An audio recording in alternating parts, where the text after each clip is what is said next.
Well, I was raised in gospel with a church, but as growing up, I strayed a little through my teenage years and in my 20s.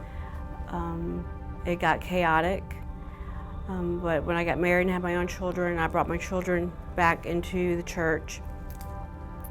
But it was chaotic. Things started to happen, and my life was unraveling, and I couldn't find peace. I found myself, especially after my divorce, I started self-medicating with alcohol, and that was a tough one.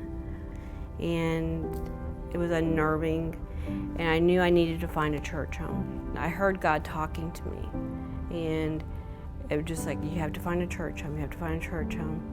And I found, Beach Church, so it was a blessing. It has brought peace. It's brought meaning back into my life.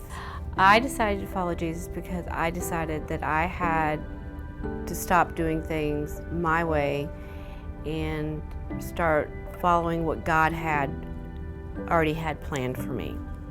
I had to stop doing what Betsy wanted to do and do what God had planned for me.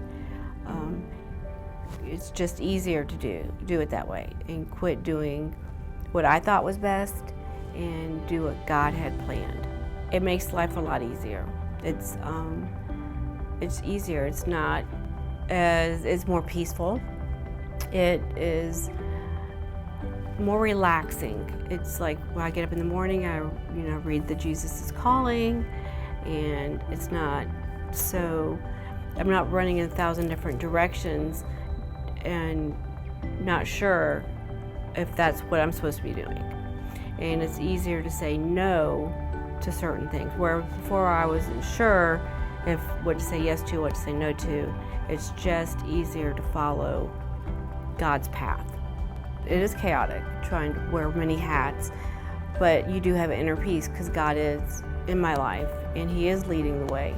I don't know how to explain it, but if you walk with God and you know He's on your side, the outside noise, it's still there, but on the inside you're still calm.